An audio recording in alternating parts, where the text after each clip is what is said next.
If you're an attorney that struggles with getting home in time for dinner, or taking a vacation without your cell phone and your laptop attached to your hip, or maybe you just can't figure out why you don't make more money based on your education level and the service that you give to your clients. Maybe you're an attorney who wonders, why can't my law firm operate without my constant presence? Or finally, maybe you're thinking to yourself, I wonder if I can ever retire from my firm. Maybe I'm going to have to work right to my dying day, like so many other attorneys before me have done. Well, hi, my name is Richard James, and I created EA Nation so that you could learn how to build a law firm that supports your lifestyle as compared to undermining your lifestyle. EA Nation stands for Entrepreneurial Attorney Nation, and we join together with other like-minded entrepreneurial attorneys to unpack the secrets to how to do just that. And I want to help you build your law firm better, one system at a time. So without further ado, let's get started with this next episode. Hello, everybody. My name is Richard James. For those of you who don't know who I am, my goal is to work with entrepreneurial-minded attorneys to help them build the systems in their practice that can develop a law firm that supports their lifestyle rather than completely undermining their lifestyle. And for me, really, it's all about these systems one at a time. And today we're going to be unpacking one particular system, which is the system of lead conversion from the phone. The number one challenge I find with law firms is that their phones are broken. All right. So here's what we're going to do. We're going to get started. The goal of today is to help you understand how to increase your conversions. The title says, I'll read it for you, increase your initial consultations by 83% today, without spending a single nickel on advertising dollars. That's correct. This system works even if your firm is already doing so well you don't believe you need more initial consultations. Now, some of you call them potential new clients. Some of you just call them appointments. Some of you call them initial consultations. I don't know what your language is. My language is always initial consultations. Inside my Perfect Client Lifecycle, which I'll talk to you about in a little bit, I talk to them about this concept of appointments, so setting appointments. So we oftentimes refer to them as sets. For those of you who were just at Partners Club not long ago, you'll recognize that headline, right? So I used the formula that we learned at Partners Club about how to write a good headline. You know, it was this idea of what it is that we're going to talk about, by when are we going to talk about it without having to do something, and then even if, right? So if you're astute and you're from Partners Club and you're in our world and you saw this last couple weeks ago at Partners Club, you see that I'm using this formula because it works in all aspects. Hopefully today some of you invited maybe some of your phone team, anybody who's setting appointments, or maybe you are the person who sets appointments and you're an attorney and you actually answer your own phone. For new potential clients, we'll talk about that a little bit too, and we're going to kind of go through that right now. So I'm sharing my screen. I've got you all muted. At the end of today, I will open this up for questions for you. I can see some of you've got some of the other features going on where you can annotate on the screen, and that's fine. I've got it so I'm sharing my screen so you don't have to worry about sharing yours, and we'll just start moving through it. So here's the three things we're going to try to discover today. We're going to eliminate the one deadly mistake all law firms make at some point. I would say, hint, it's not what you think. My proprietary 11-step system to increase your new appointments by 83%. And specifically today, so if you just take these 11 steps, my goal today is to give you the 11 steps so you can take it and use it, all right? So you can actually just rock and roll with this and you can put it in play. Now, for those of you who are in my world, you've heard me talk about this before, but what I noticed at Partners Club as I people came up to me in the hall and they were talking to me about software or they were talking to me about setting appointments, they were really not understanding all of the steps the way that I have them worded. So I'm going to take some time. I haven't done an 11-step process in a long time. And so I'm going to take some time. I'm going to kind of unpack what these 11 steps are so that you can understand what my words mean. If you're using software to manage this, that's great. But still, you or whoever's managing the team, whoever's answering the phones really needs to understand why I built these steps the way that I did. And quick story. You know, I went down to Mexico not long ago to visit a software company that I invested in. It's called 4Eyes, and we'll talk a little bit more about that too. But when I was in Mexico, the staff members there were just so much fun to be around. They really were.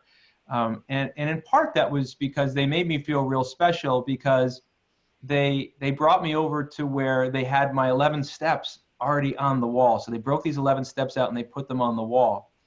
And that didn't shock me as much as did the fact that when I asked them, why such a big deal over the 11 steps? Because to me, it just seems second nature. They said, they've worked for a lot of call center worlds where they were answering phone and setting appointments for professionals like doctors or nurses, doctors or dentists or attorneys. And a lot of the other things that the other call centers had them do didn't work. And this formula actually works. And because they were compensated or bonused on how many appointments they set and how many appointments showed up, they loved this system. So this what I'm about to tell you works in real time. It works every time, but you have to understand it. And the person who's going to own it, you, the owner, have to know why we did what we did. And then we're also going to talk about how to set an appointment that'll actually arrive to your door ready to retain your firm. That's inside the 11 steps, but I want you to see, because the way we structured it, they're more liable to retain your firm because of the way we do this. So let's keep going, and I'll kind of unpack this for you. So who's going to benefit the most from this? This is designed for anybody who sets appointments. So if your firm tends to hire your consults, in other words, somebody dials in, let's say you're a DUI firm, and somebody dials into your office and you attempt to sell them your services to our DUI right there over the phone.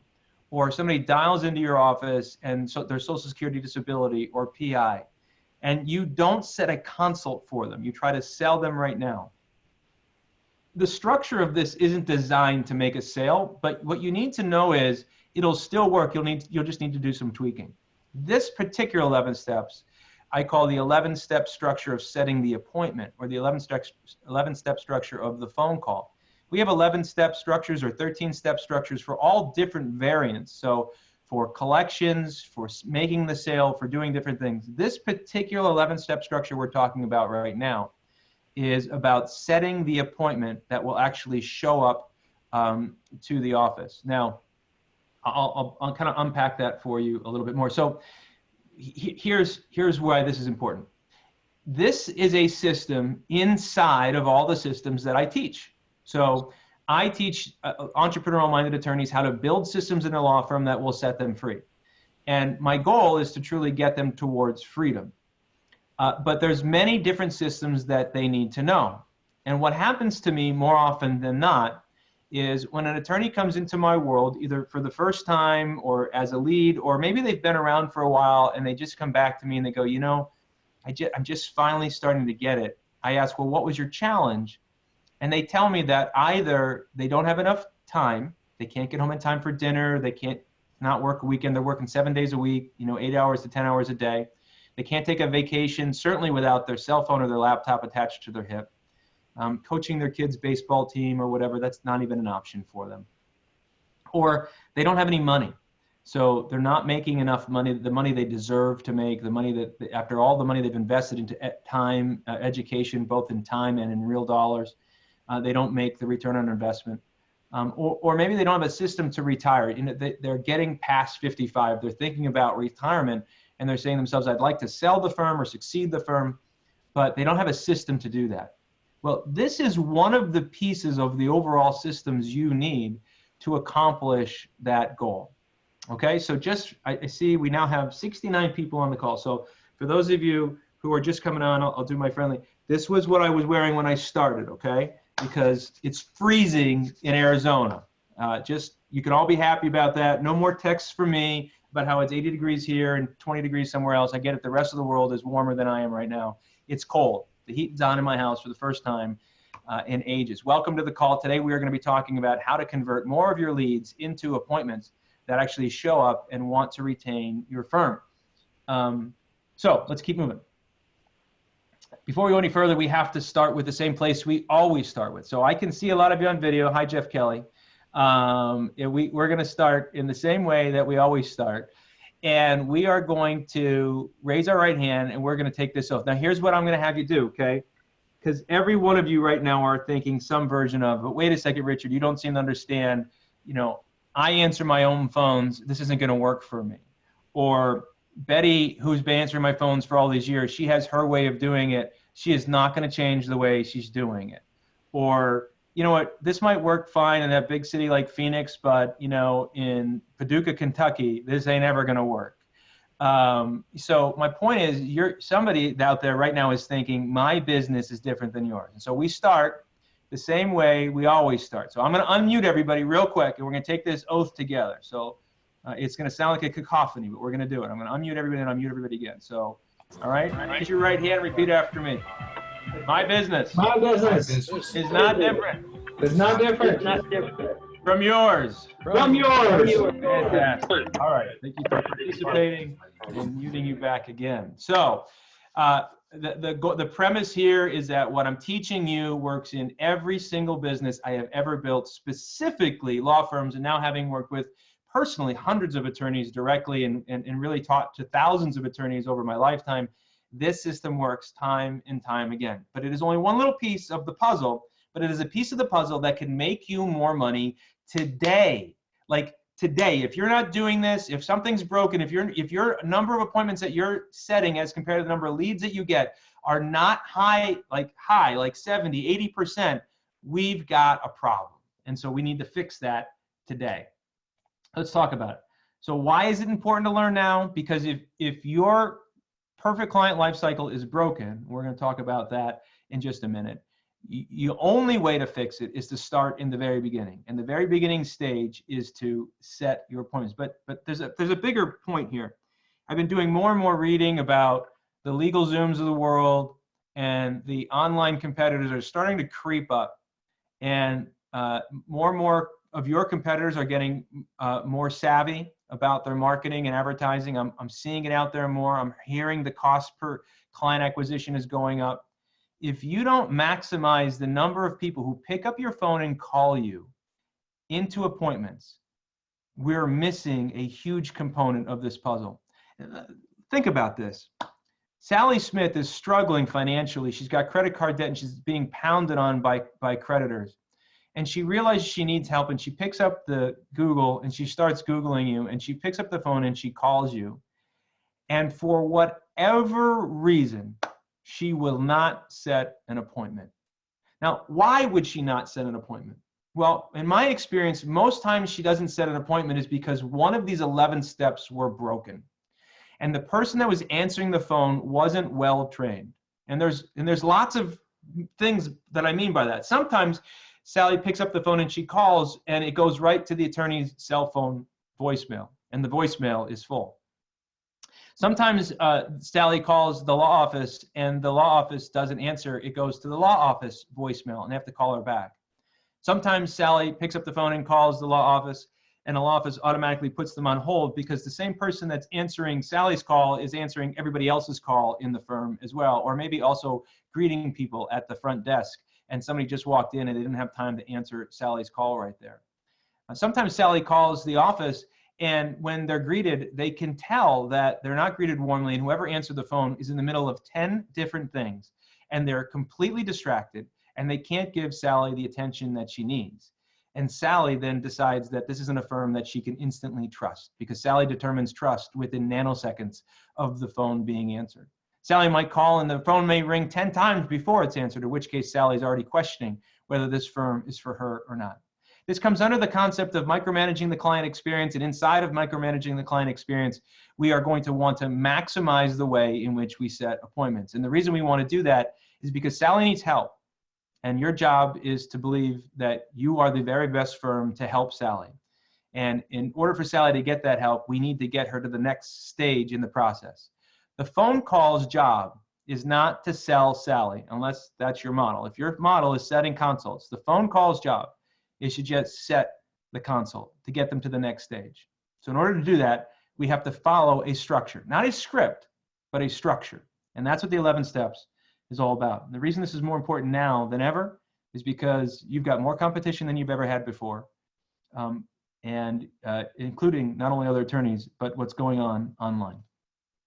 Okay, so we're going to talk about the lead conversion machine. That's really where we are in this conversation. And the systems that I teach you to build, this global system is called the lead conversion machine.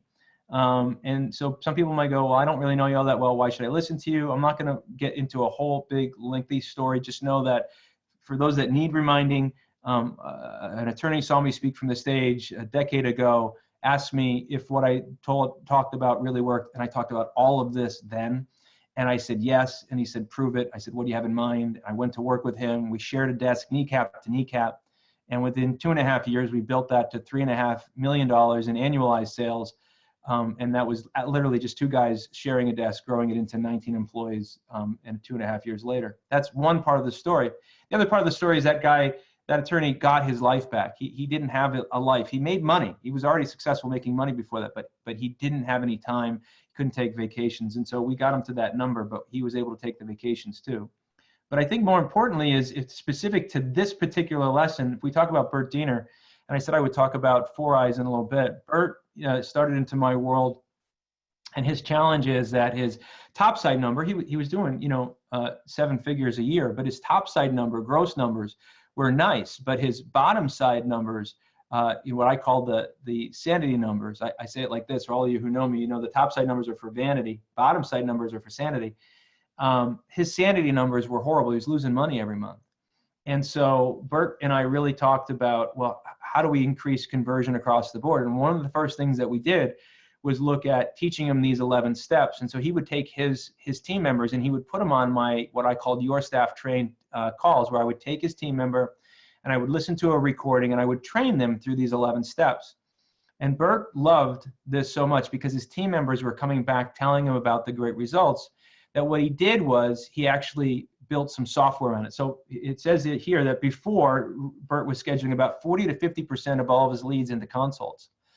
After they put the 11-step system in, they were scheduling over 80% of their leads into consults. Now that alone, just do the math. I mean, I don't know how many leads you get, but just run the math on that to see what the end net result is in client value for you as a firm and how that affects your profitability. But he believed in it so much that he actually went ahead and built software for it. So I watched Bert build this software to automate my 11 steps. He was so happy about it. One day he called me and said, hey, I want you to see something. And he showed it to me, and he really wanted to beta test it. So he did. He beta tested it in our world, and he got great results for our clients. So I fell in love with it so much. As a full disclaimer, I became an investor. We're not here to sell you or pitch 4 Eyes. But this story is powerful in that here you got a guy who, by most attorneys' definition, was already successful. He had multiple offices with millions of dollars in sales. But what most people didn't know is he wasn't profitable. And one of the ways we looked at maintaining profitability or increasing profitability was getting more conversions, more new clients out of leads he was already getting. And so by using the 11 steps, he increased his conversion from 40% to 80%. And because he did that, and because his staff responded to it so well, he decided to build software to automate this process. Actually created an entire new company. He's become free from his law firm. He doesn't practice law anymore. Somebody else actually runs his firm. He keeps his eyes on what we call the key performance indicators. But now he spends the majority of his time building this company called 4 Eyes, which is designed to develop software to help clients actually automate these 11 steps. But that's not the point of today's call. The point of today's call is for you to understand what the 11 steps are, because you can't automate them until you know what they are. And you've really, inside, you've decided that you're going to do this. You understand the reason for it. Okay. Wow, we're up to 81. So there's been new people coming on. For those of you that are coming on, we are talking about using the 11-step structure of the call to convert more leads into appointments. You can see right here, this is our perfect client lifecycle. Inside of your perfect client lifecycle, inside the perfect client lifecycle, you can see that it says lead generation, converting to appointments, increasing show rate, new clients, getting paid, and obtaining referrals. So to be clear, this is the path that I see that all leads take as they go through your law firm. So first they raise their hand, they become a lead, and then they convert to an appointment. Whether they do this on their own because you've got some software on your website that they do this with, or they do this because you have a phone rep pick up the phone and call them. Doesn't really matter. What we're trying to do today, though, is increase the number of conversions we get because of the use of the telephone. Now, the next stage is increasing the show rate, so the number of people that set appointments as compared to the number of people that show. And the next stage is increase the number of new clients. We're not going to pay attention to getting paid and obtaining referrals today. That's another conversation. But this particular system that I'm teaching you today directly affects the number of appointments that we set as compared to the number of leads, and the number of people that will show up, and the number of people that will hire the firm. You'll see more about why that is later. Now, this is a worksheet that we use. This is the top side of the worksheet. The bottom side of the worksheet actually looks like this. And so when you actually take these numbers out, if you're in our Partners Club program, every quarter we have our Partners Club members fill this out. This is something you should know weekly, by the way. But we have them do it at least on a monthly basis, so they know it at least 4 times a year they're going to get this done. All of you should know these numbers weekly. I run our numbers every week, and I actually see my numbers every day. So basically what this is saying is we take the number of new leads, we put them here, the number of new sets, put them here, number of new shows, number of hires, number of paying, number of referrals. And then this little conversion here, this is where all the magic happens. So it's what percentage of new leads did we set appointments? What percentage of appointments showed up? What percentage of shows hired? And you see, as you start to map this out, what you find is if you think about Bert, you know, if he had for every 100 leads he had, he was setting 40 appointments. Well, in his case, if he now set 80 appointments out of those 100 leads, and if his show rate was 50%, which is marginally horrible, but let's say it's 50%, that means instead of 20 people showing up, 40 people are showing up. And let's say that 50% of the people he met with hired the firm. And so instead of 10 people hiring the firm, 20 people hired the firm. We literally doubled the number of new clients that you brought into the firm without spending more money in marketing. That's what we did to Bert's firm. We doubled the number of clients coming into the firm without spending more money on marketing. That's the secret. That's why we're doing what we're doing. But I'd say the real reason why we're doing what we're doing is because of this, right? I'd said earlier that Bert is free. And you can see that this is a timeline. So you got now 1 year, 2 year, 3 years. And what I find is most attorneys start in our world either in chaos or growth. They're either in debt, working 7 days a week, they've got no time, no money, and they have no plan to retire. Or they're working living month to month, kind of like, you know, they're scared when payroll comes around if they're going to hit it. They work at least 6 days a week, and their profit is really low. They just have the paycheck or their draw that they take from their business, but it's not significant. And if they had to pay somebody to replace themselves, there wouldn't be any real profit for them to live off of as a business owner. And what we find is if we do nothing between now and the next 3 years, we're going to have at best the same results, if not no change, the definition of insanity. But where we want to get our members to, and all the people that I work with too, my real goal is to help you get healthy. I want you to have a staff that runs your business. I want you to be able to work 5 days a week if you want, and I want you to have some profit. So if you had to replace yourself and you didn't do any of the legal work or any of the actual work in your business, that you would have profit that you could live off of as an investor. And ultimately, I want everybody to get to freedom where you've got $1 million in personal wealth. And I'm not talking about because your value of your house went up. I'm talking about cash, okay? You work 3 days a week because you want to stay active in the business and you like the business, but not because you have to be there. And the business gives you what we call passive income. Now, why this is so important, you know, it's funny.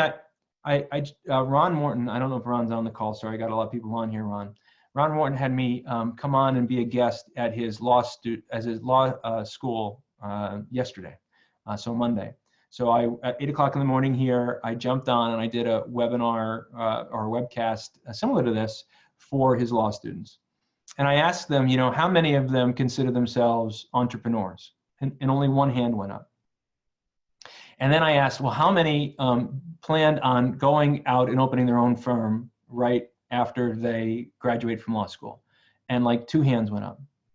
And then I said, so it's safe to assume that everybody else assumes you're going to go work for somebody else. And they all said, yeah. I said, okay, how many of you that are going to go work for somebody else expect that at some point in your career will open your own law firm? Every single hand went up. So they don't see themselves as entrepreneurs. They didn't think about it from a business perspective first. And they all expected to go out and open their own law firm. It had been the first time, by the way, that I ever talked to law students. And I had always worked with attorneys who came to me after a significant amount of pain in their life and they wanted to solve a problem. These kids didn't want to solve a problem. What they really wanted to do was they wanted to be attorneys. When I asked them, by the way, why they wanted to be attorneys, the resounding answer was because I wanted to have a great life. I wanted to make a lot of money, right? That was their general answer. They just believed being an attorney meant that they were going to have a great life and make a lot of money. And when I broke the news to them that the average attorney made $49,000 a year, I think I saw like half the class get up and leave, and I hope they didn't withdraw from law. Sorry, Ron, if that ruined anything for you. But anyway, my point is this. Attorneys, I find, get into being their own boss in a happenstance manner. It's not on purpose. And so they find themselves in chaos very, very quickly, even if they're excellent attorneys. And they find getting their way out of freedom takes a long time if they ever figure it out. Many attorneys never do. But you're not many attorneys. You're here. You're on this call because you recognize there was something inside of what I teach that is going to paint this path. And what I want you to do is I want you to experience freedom, not within 3 years. I want you to experience freedom within a couple of years. You know, like I heard the story at Partners Club a couple of weeks ago. David Brennan was doing $150,000 a year when he met me. And that was just a couple of years ago. And he did just $1 million last year. 75 weeks ago, Howard Snyder had one employee who had just quit on him, was doing, you know, a couple $100,000 a year, a little more than that. And he did just shy of $1 million this year. And he hasn't been into court, and he just had one 6-figure criminal case hire him. And he's got an attorney that's going to do that for him. He's not going to have to do it. Great things are happening, and it's happening inside of a year. So it's possible. We've watched it happen, and it's possible for you too. This is the one step that you need to master along that path. So let's get going. By the way, if you're new here and you're stuck and you want more, you can, this is my only pitch, okay? You can go to therichardjames.com/PPGP, Personalized Practice Growth Plan.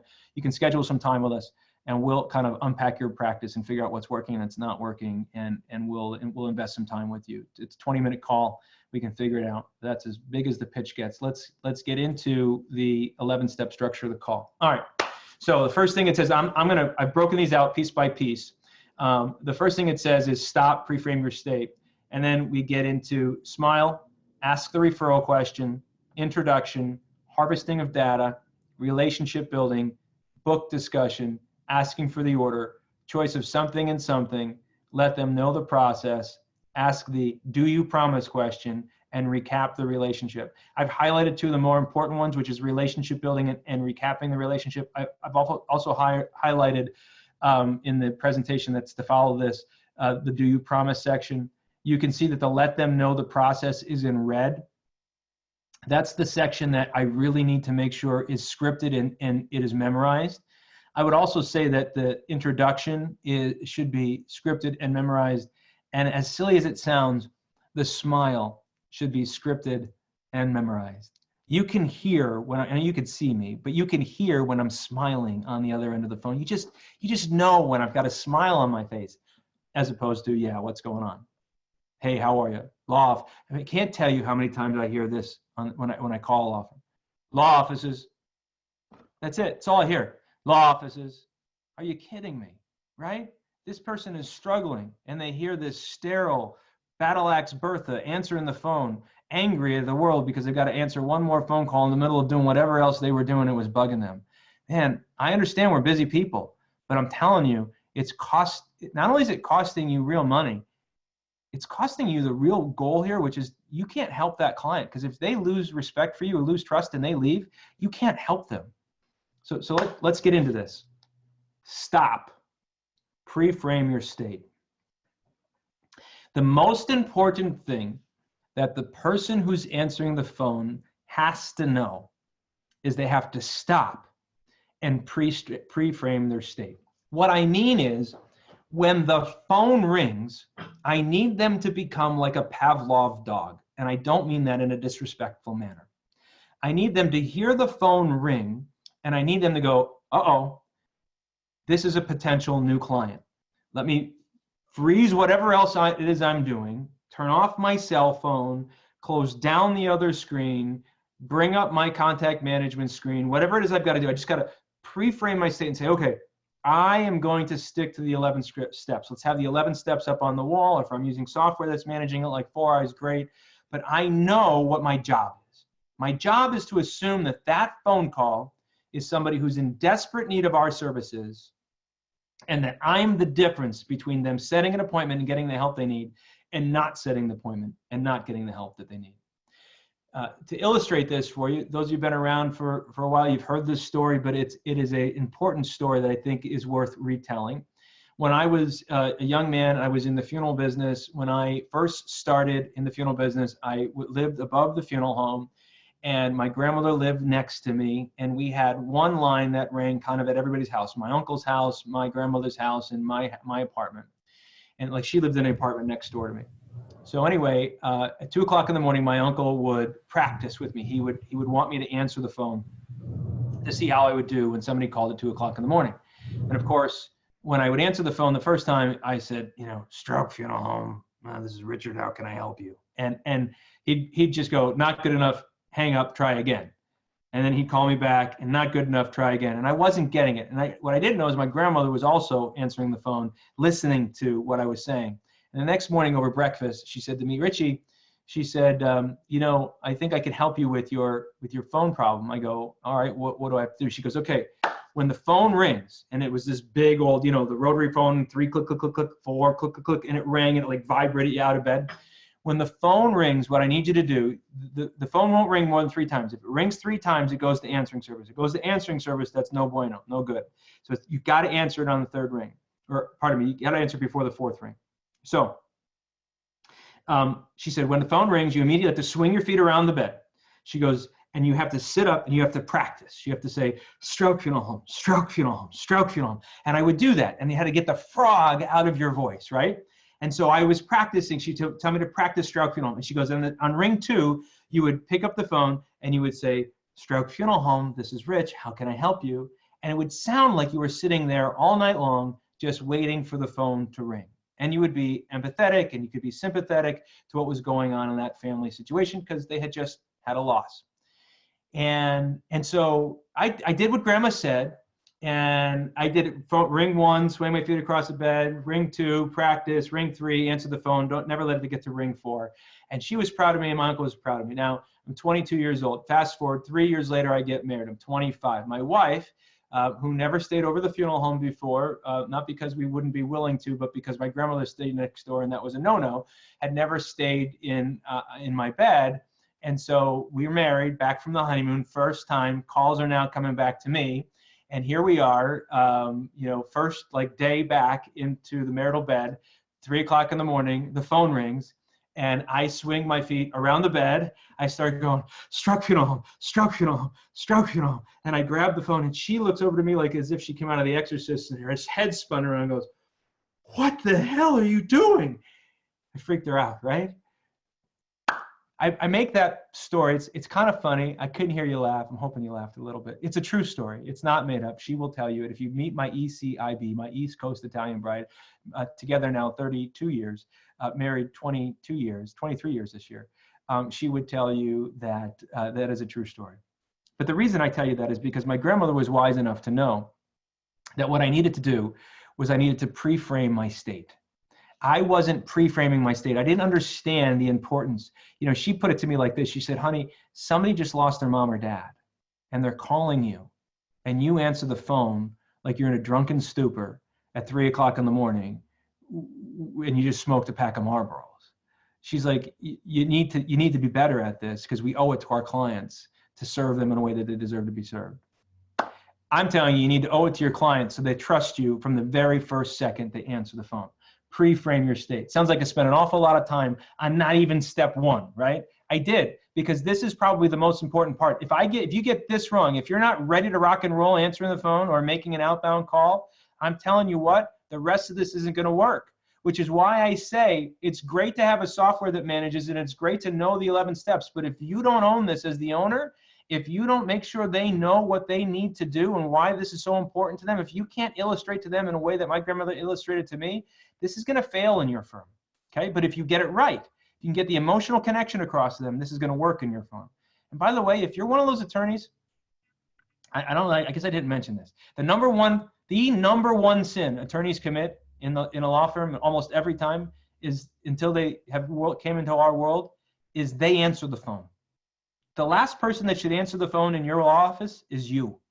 Attorneys shouldn't answer the phone. There are so many reasons for this, but the number one reason for it is that you're preoccupied with so many other things. You typically don't give the attention they need. And the second most important reason for it is you feel compelled to give legal advice because that's what you do. And the goal of the phone call is not to give legal advice.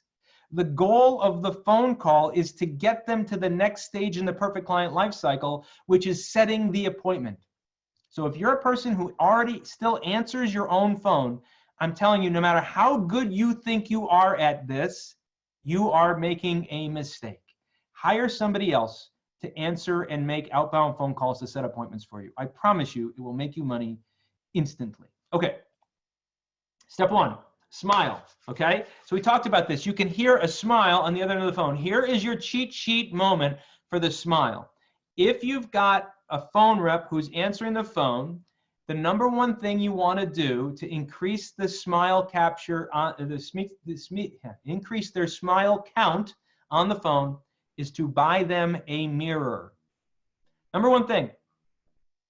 Now they're all going to complain because they don't want to look at themselves all day long, because they're going to tell you that they can't stand looking at themselves. Maybe they don't like pictures. Maybe they don't like how their hair looked that day. I promise you, they will give you every reason why a mirror seems childish. But if you would put a mirror in front of them, they will talk to themselves. And they love talking to themselves.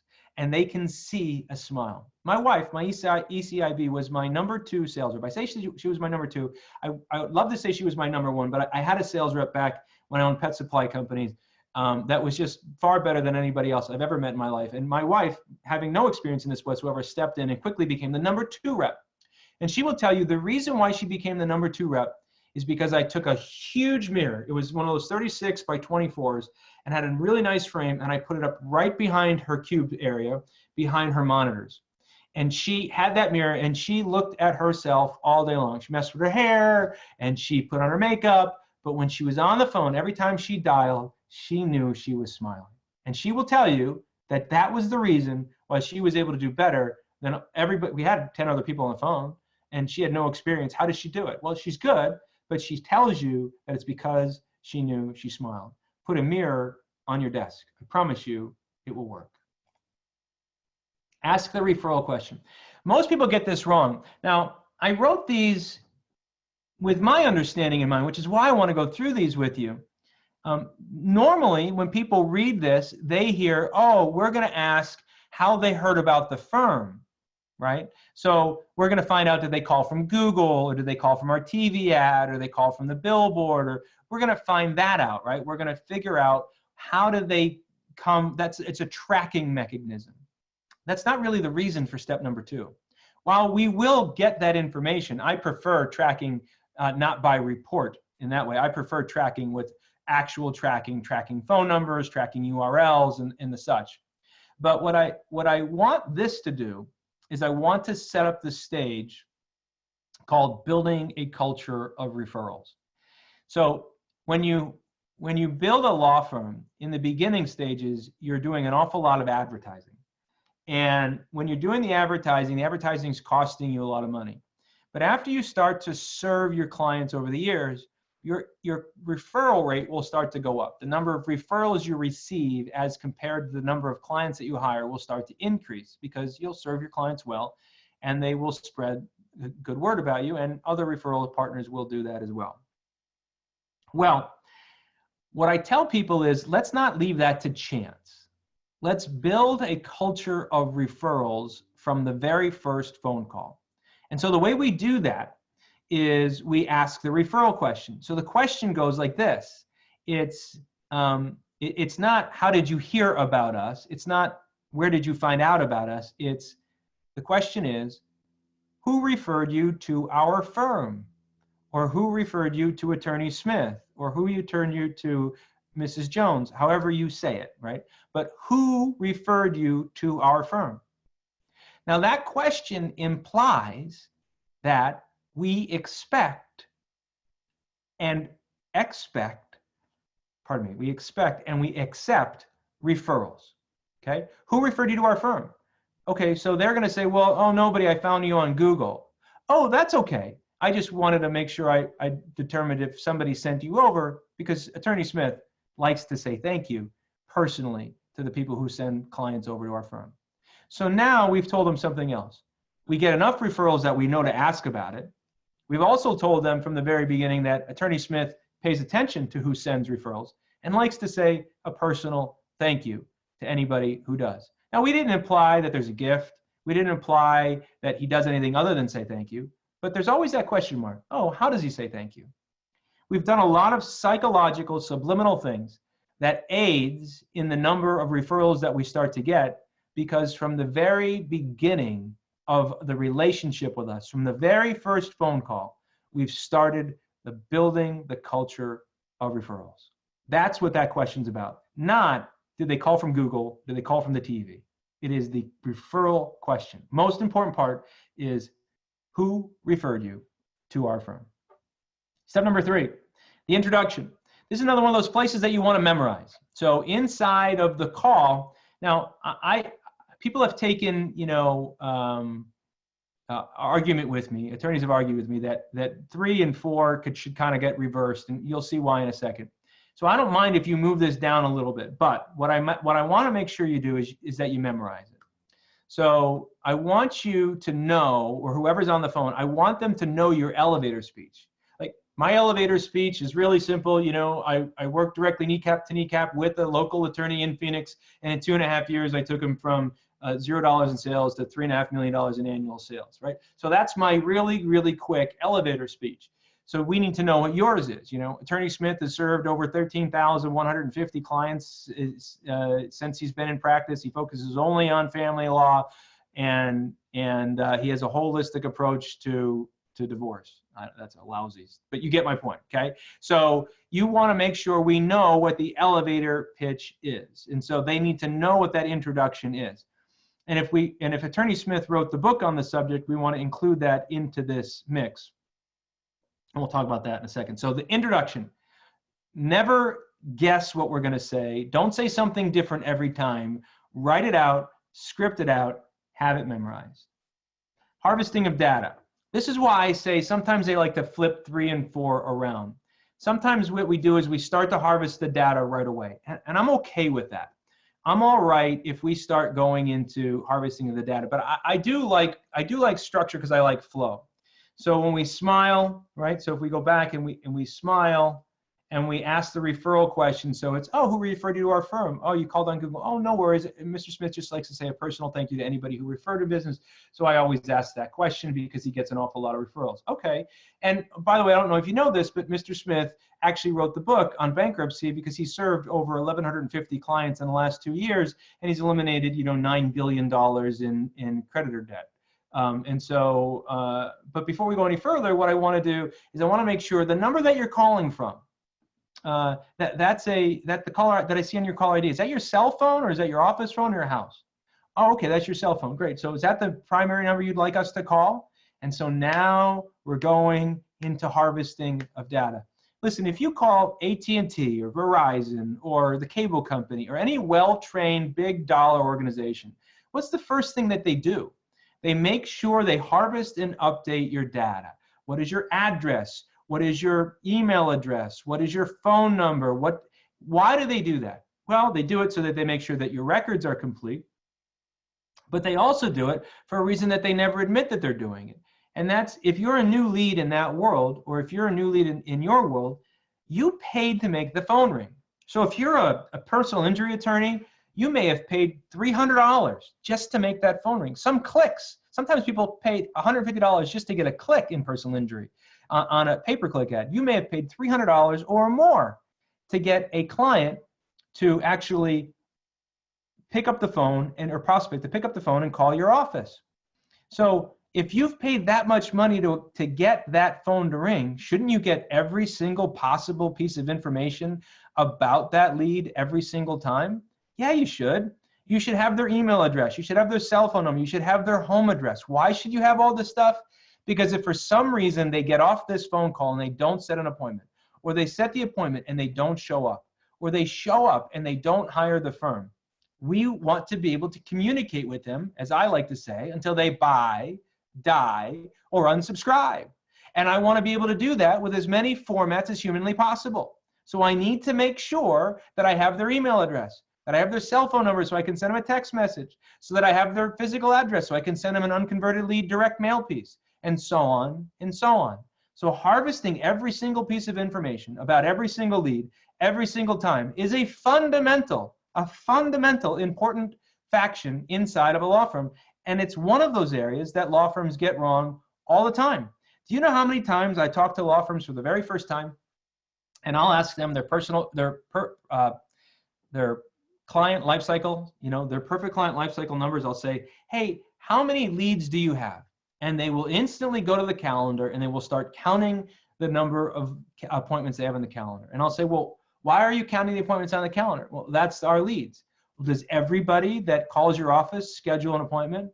And they say, well, no, I'd imagine not. Well, how many people do you have that call the office that don't schedule an appointment? And oftentimes the answer is, I don't know. They have no idea because they don't have this system in place. So a system of harvesting is essential. It's one of the three primary components to building any system: harvesting of data, inspection by report, and automation. But in this particular point inside of the 11 steps is we're going to make sure we harvest all of the data about every single call, every single time. 5, relationship building. By far the most important thing that we do. I said that this 11-step process is going to help you set more appointments, and it's going to help you get more people to show, and it's going to help you get more people to hire the firm. And that's what this does. Relationship building, step number 5. It's where the rubber meets the road. This is where the person that's on the phone in your world says to the person that's calling, whenever they say some open-ended question like, tell me what's going on for you. Why did you call our firm today? And they tell them something, right? Oh, I just got sued. My spouse just filed for a divorce. I got a DUI last night. I don't know what it is. It doesn't matter. The next question out of your rep's mouth, this is the writer downer. Tell me more about that. Now it's a question statement. Tell me more about that. It's all I want them to say. And I want them to say that 3 levels deep if I can, because I want them to be able to get to the next level and the next level. Oh, I got a DUI. Well, I was out with some friends. I never drink and drive. So-and-so did this, they did that. I had to get behind the wheel of the car. Oh, no kidding. Tell me more about that. What was going on? You were going out with your friends. Oh, well, it was a bachelor party. Oh, well, who got married? Oh, well, my best friend got married. Oh, are you married too? Yeah, I'm married too. Oh, so your wife let you go to a bachelor party? Yeah. You guys have kids? Yep. So all of a sudden, tell me more about that. I just asked more questions. Be naturally curious. People don't want to hear you talk. People want to hear themselves talk. And they want, for the first time, probably since whatever happened to them, they want to be able to tell their story to somebody. If we get this section right, and you put a person on the phone who's naturally curious about the true betterment of others, what you will find is your engagement will go up. Now, here's where you know you got this right. If Sally is the person in your office who's answering the phone, when somebody sets an appointment, when they come to the office and they ask to see Sally, you know you've got this right. Because Sally built such a rapport with them that Sally's the one that they wanted to see, not the attorney, not Mr. Jones, not Attorney Smith. They wanted to talk to Sally because Sally made them feel good. Building a relationship is the #1 job. It is not most important to get off the phone fast. I don't care if initial consultations take 10 minutes, meaning setting an initial consultation on the phone. I don't care if it takes 10 minutes. I don't care if it takes 15 minutes. I need a relationship built. Now, we've got to learn how to control the call. We've got to make sure we're not just chit-chatting.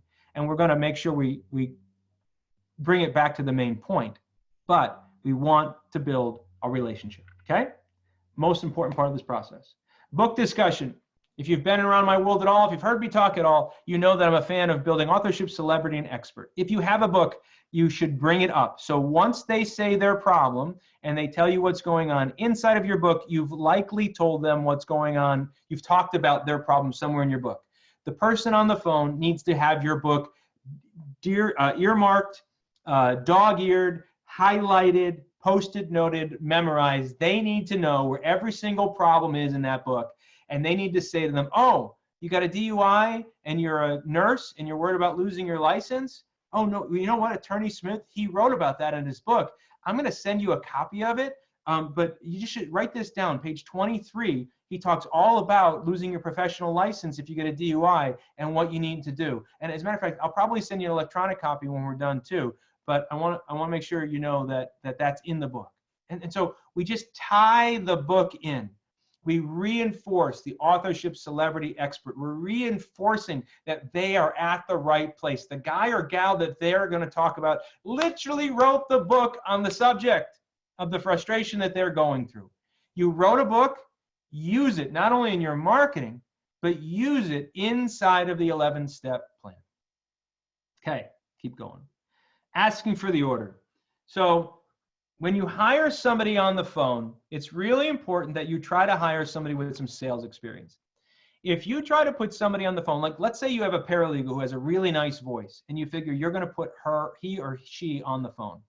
Maybe that would be a win, but it may be a loss because we may be asking a cat to be a dog.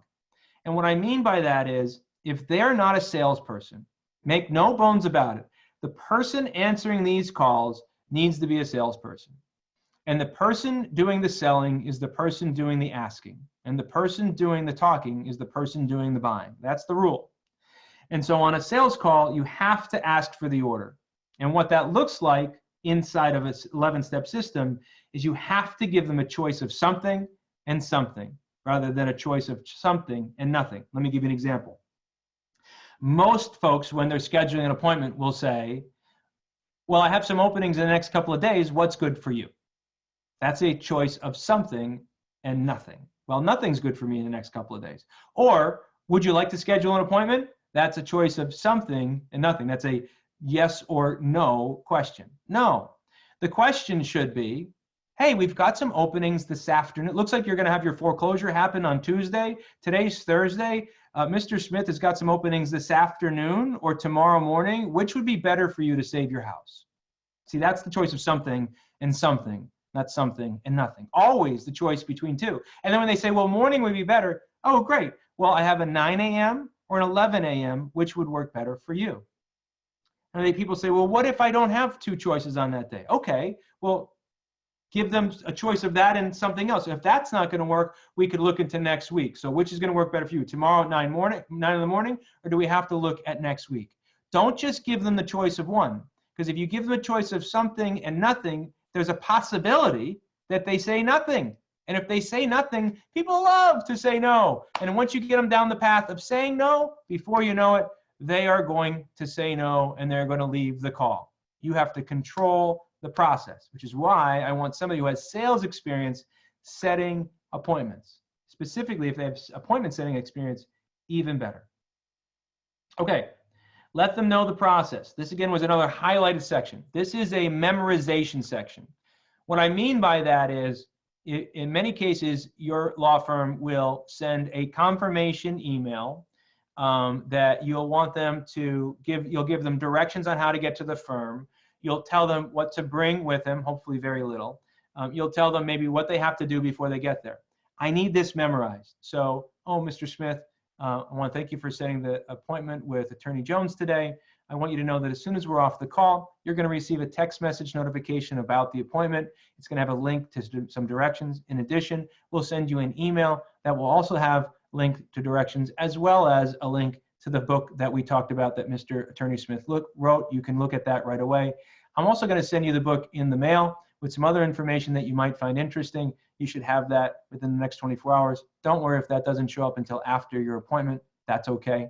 And finally, I want you to know that at our firm, we like to remind you by the phone. We like the in-person touch. And so somebody will be giving you a call to remind you about your appointment. And we move on. So now we've let them know the process. That has to be memorized. Whatever your process is, it shouldn't be happenstance. It shouldn't be sometimes we say it and sometimes we don't. It shouldn't be make it up as we go. No, verbatim, word for word, memorized, no other way. Memorize it, repeat it, memorize it, repeat it. It is memorized, memorized. Or it's on software, like 4i software on a screen in front of you and you read it. But even if it's on screen in front of you, memorize it. Because I don't want it to sound like you're reading. I want to sound like you own it, just like I just sound, okay? it bridges into the next question, which is the, do you promise? So I just told them all the things I'm going to do. And I say, now, Mr. Smith, just real quick, I want you to know that we don't take these appointments lightly. And Mr. Attorney Jones only has so many spots. If you could make me a quick promise, if for whatever reason you can't make it to the appointment, would you please be sure to call us and let us know? Can you make me that promise? Now, it's vital that you say, can you make me that promise? It's vital that you say, do you promise? You have to have the promise word in there. By the way, it's the one area of this whole thing that I get the most pushback on. Everybody says, oh, do I have to say promise? Do I have to say promise? Yes, you have to say promise, okay? Because if you don't say promise, we don't trigger the psychological advantage the promise gives inside of the human brain. Humans keep their promises for the most part. And so when we ask them to promise something, they know psychologically that this is a big deal. And if they can't make it, they are going to call you and reschedule. And more likely than not, they are just going to show up because they made a promise to you. Ask the promise question. I promise you it will work. Finally, recapping the relationship. Recapping the relationship is this. This is where we basically take the problem that they told us they had. So we found out that they have a DUI. We found out that they have a nursing license and they're married and kids. And so what we're going to do is we're going to end the call with, so Mr. Smith, I want you to know that Attorney Smith doesn't take your situation lightly. He's going to do everything that he can to make sure that we protect your nursing license and make sure you're still able to put food on the table for those kids of yours, okay? And so what we've just done is we've let Mr. Smith know that we've been listening to him, because nobody listens to anybody anymore. And we've let Mr. Smith know that his situation is important to us. And we've just put a tidy little bow on the entire process. And what happens when you do that is people show up to their appointments. What happens when you do that is when they show up, they ask for Sally, who answered the phone. And what happens when you do that is when they meet with the attorney or the initial consultation consultant who meets with them, they are more likely to hire your firm because they have a high level of trust from the very beginning. Recap the relationship. Don't miss it. It's not something you can memorize. It's something you have to own. And it can only happen if you've actually built the relationship in the first step, step number 5. So when you build a relationship, if you can't remember it, if your person on the phone isn't really great at it, you need to take it and you need to write it down. By the way, if anybody from Four Eyes is on the call, if you're listening, it's a great idea. If whatever they wrote in the relationship section, if they wrote something in there, we could have it show back up for them again. I don't know if we do that right now, but I think it's a great idea. I just thought of it. Anyway, that's the 11 steps, okay? The 11 steps of setting a consult. Each and every one of them are vital and they stack on the one before. We've got some time. It's top of the hour. I've set this for a little bit after. I'm happy to answer anybody's question. If you want to raise your hand, you can. If you're new in our world and you want to schedule a personalized practice growth plan with us to see how your firm is ranking kind of in the realm of this 11 steps or anything regarding systems, we're happy to do that with you. You can type your question in the chat. It's over here. I'll stick around for a couple minutes and I'll answer any questions that you have. Again, using the 11-step process to set more consults will change your firm's future forever. I've got story after story after story of people who have done this and their conversions are through the roof. Okay, any questions? No? Oh, there we go. Fran Slayton. No question, just a comment. The 11 steps were great. Thank you. All right, let's see. Fran, let me unmute you. Oh, hey, Richard, can you hear me? I got you. Yes, ma'am. I was just wondering if you could tell us a little bit about what Four Eyes does with regard to the scripting, because I've talked to them just a little tiny bit, but I'm not clear on what their software does. Yeah, so Four Eyes is not, so it started as this. It's developed into something much more, but specific to the 11 steps. Let's keep it to that so I can keep it, I won't convolute the conversation.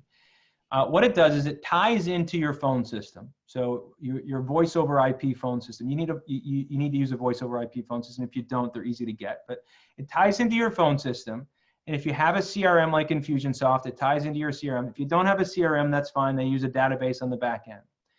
And what happens is when the phone rings, the screen pops up for the person answering the phone.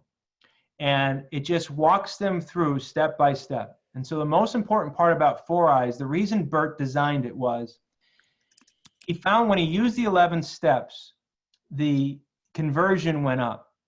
But when he found when when his conversions went down, he goes, well, wait, we're using the 11 steps. Why do the conversions go down? And then he pulled the calls to inspect his staff like I teach him to do. And he found his staff stopped using the 11 steps for whatever reasons. They just forgot, they weren't managed, a new staff member came on. There's all sorts of great reasons why it happens. They're human. We are all human. And so what he did is he decided to develop software that forces compliance. So now, when you answer the phone using 4Eye system, the rep has to move through all 11 steps in the process as they're on the phone. So it forces compliance to stick to the 11 steps. And the 11 steps have a script there for them to read from until they've memorized it and they own it. Does that make sense? Yeah, it does. Thank you. You're welcome. Anything else on that? Not for me. Okay, great. All right. We'll mute Fran. I'll lower Fran's hand. Anybody else have a question? Let's see. Let's see. Promise the question works. There's no written book. Oh, if there's no, okay, so Pierce, if there's no written book, you skip the step. Yeah, but you know what, Pierce, I would say like if you don't have a book, maybe you've written an article, or maybe you have blog posts that you've written or somebody's written for you, or maybe you have a free report, or maybe you've done an interview, you know, on TV or a radio interview or something. If you've got some other asset, I don't want you to get hung up in the book. If you've got some other thing that speaks to this, for a long time, Howard Snader used free reports because he didn't have a book. So feel free to use whatever you have. I'm a fan of a book. If you're in my Partners Club program, I'm a fan of the book so much I actually wrote the books for you. You get them as being a part of our world. But if you don't have the book and you have something else, use that. If you don't have something else, then take it out for now. But I would recommend finding a way to adding this in. I mean, it's a whole part of another system called the lead generation machine, where we use a lead magnet to generate more leads. But yeah, if you have nothing, skip it, and it's okay. Just know that it's a piece that it will help. It is not vital. I think what you're really asking, or what I'm going to answer, maybe you didn't ask this, but it's not vital to the 11 steps working. But it does add a tremendous amount of juice from the squeeze. All right, let's see. Dahlia, thank you. I promise the question works. Miracles. Very helpful, Robert. Very helpful, thanks. Is there a recording? Yep, I'm going to record this for you. I know I talk fast. And sure, you know, I think afterward you're going to see an email come out from me that says, hey, if you want a copy of the recording, if you're in our world, you're going to get a copy of this. You get a transcript of this. And it'll be up on the dashboard for you. You know, I think we put last month's up the next month or whatever. If you're not a member in our world and you want a copy of this, you'll get an email later that says you can email me, richard@therichardjames.com. That's richard@therichardjames.com. And I'm happy to get you a recording of this, no problem. Any suggestions to fill dead air while inputting information? Yeah, great question, Mr. or Mrs. Turner. Great question. So when you have dead air, I don't often have dead air. I've got a lot of hot air, I'm told. But it happens. Here's the #1 way to overcome dead air on the call. The first answer is, let's get comfortable with it. And the second answer is, let's tell them to expect it. So what I tell my reps, now I try to hire reps who are really good at typing and talking. That's really important to me.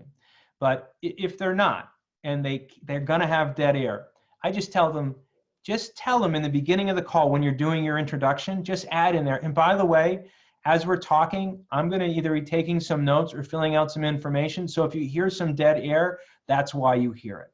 So I overcome the objection before it happens. That being said, I don't want a lot of dead air. But if I'm going to have some, I let them know in the beginning of the call that that's going to happen. I use that with my new sales reps all the time when they've got when they're learning a script, or they're learning a structure, that there'll be some dead air. So just tell them in advance. That's what they'll be there. All right, let's see. Dead air. Besides, don't do it. Any suggestions for attorneys? Yeah. Get your mom, your sister, your grandmother, your brother, your cousin, your nephew. Get somebody besides you to answer the phone. Howard Snader, and I keep coming back to a couple of the guys. Trust me, we've got a lot of success stories. It's just these kind of stick out in my head. Howard Snader used to answer all of his own phone, criminal guy. So he thought it was really important that he answered his own phone. And he does not just like DUI stuff, like felonies, murders, all sorts of stuff, right? Answered his own phone. And he was scheduling about 50% of his consult, or 50% of his leads into consults. And he was doing that because, they would call while he was in court, and he'd call them back later that night. First of all, his life was a mess. It never worked the way that he wanted to. Everything was upside down. Most importantly, he wasn't getting back to people in a timely manner. So the moment he put somebody on the phone that was answering the phones from him that had some experience, he went from scheduling 50% of his consults.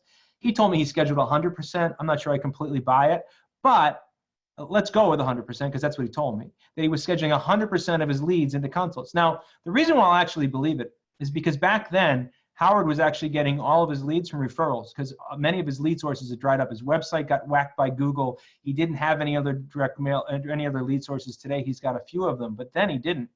And so he was getting most of his leads by referrals. So I don't doubt that all of his leads were scheduling into appointments. But he had somebody else do it. I promise you, it's the number one thing you want to do to improve your business. You stop answering the new inbound calls. I know it's tough. I know you're going to believe nobody else can do it like you can. As my good friend Scott David Stewart, an attorney out of Phoenix, would say, if you're going to build your law firm into a business and you want to gain your freedom, you're going to have to become okay with the fact that other people are going to do it about 85 to 90% as good as you are. And that's got to be okay. They're not going to do it as good as you are, but 85 to 90% of the way is good enough. And by them doing 85 to 90% of the way, it frees you up to do what you need to be doing, your highest and best use. What do you recommend for leads that call in after hours? Transfer to a phone that can be answered by someone live. Okay, that kind of sucks, but I get it. Yeah, it'd be ideal, right? So I've done it. I own funeral homes for 12 years. So I was on call 24 hours a day, 7 days a week. My wife is a licensed nurse. For years, she was either on call or had nurses that were on call for her. It's a living hell. Nobody wants to do it. It's a pain in the ass, excuse my language, as to who's going to take the phone that night.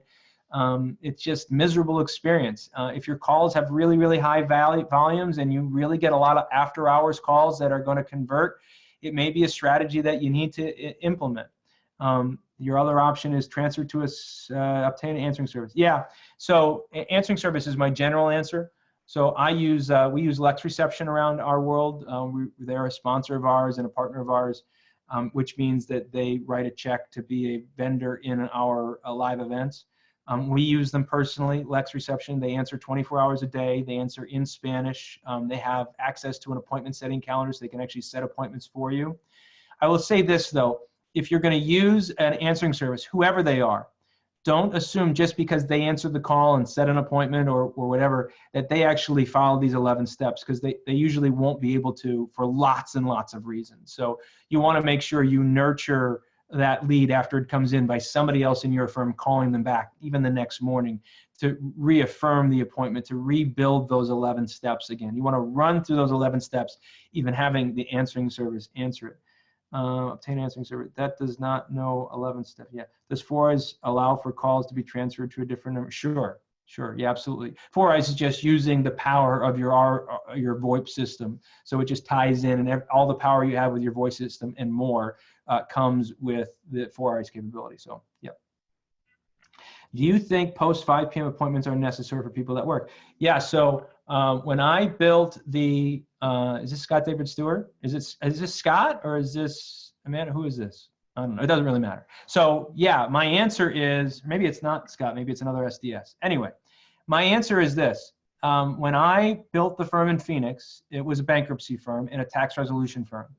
So they weren't open on nights and weekends initially. And my answer was, well, why aren't we? Well, because law firms are pretty much 9 to 5. And I said, yeah, but our clients aren't 9 to 5. So I initially was open one night a week, and I was open for 4 hours on a Saturday. I ended up 2 nights a week. After the 2.5 years, I was open two nights a week and on Saturdays. Now, the problem is in bankruptcy in Phoenix, my show rate was oftentimes less than 60%. Now, that's not a great show rate. It worked for me. It was a new business that we were building from scratch. And that, incidentally, that show rate was up for an initial show rate of like 30%. One of the reasons for that was because Phoenix is so sprawling. We only had one office, and I wouldn't open multiple offices because I didn't want to stress the systems. So that's why our show rate was so bad, which meant we could very well schedule 5 or 6 appointments on a Saturday, and maybe we'd get skunked on a Saturday, which would really tick off the attorney. Or we'd schedule some appointments for a night, and people wouldn't show, and the attorney would get really ticked off. So what? I mean, it sucks. Now, the good news is it wasn't the owner of the firm. It was an attorney that I employed, and they weren't happy with me. But that's the gig. We're in the consumer business. And we did everything we could to try to make sure the people showed up. But I don't know the exact math, but it wouldn't surprise me if we didn't generate 15 to 20% of our gross sales from appointments that happened at nights and weekends. And if not, initial appointments, comeback appointments, people dropping off payments, doing all the things that people need to do after hours. If I'm in a consumer law firm, I've got to ask myself, why wouldn't I have a night and weekend appointment? And listen, it wasn't fun for me as the business manager. I worked from home, but I would get on the phone, I get on my computer, and I had cameras in all the offices with microphones. And so I would listen to the consults, and I would listen to what was going on in the office, and I would inspect what's going on in the office. And I had to be doing that on Saturday morning. Either me or the owner would take turns watching from the house to make sure everything was working the way we wanted it to work. I mean, that's a pain in the neck, but I was committed to building the most prestigious law firm in Phoenix that was going to serve our clients, and I was committed to serving as many as we possibly could. And by year 2.5, we were serving 125 families a month. Okay, I think that wraps it up. 3:15. Hope this was helpful, everybody. Still got 51 people on the call. That's great news. We had about, I think, a high of like 89 people on. That's fun. I hope it was helpful. Ron, that was kind of you to say. Great job. I do my best for you at all times. You get the most of me, even when it's chilly in Phoenix and I got to bring the East Coast into everybody's world. All right, everybody. Make it a great day. Hope it's warmer where you are than it is where I am. See you next time. I hope you enjoyed today's episode. I hope you learned something about a system that you could put into your law firm so you can build that law firm that supports your lifestyle rather than undermines your lifestyle. I hope that you feel like you're part of our community we call Entrepreneurial Attorney Nation. If you'd like to learn more about what we do around here, the best way to get started is to go ahead and go to our website, therichardjames.com. That's therichardjames.com, and request a free copy of one of our books so that you can take the next step in learning how we can help you build your practice better, one system at a time.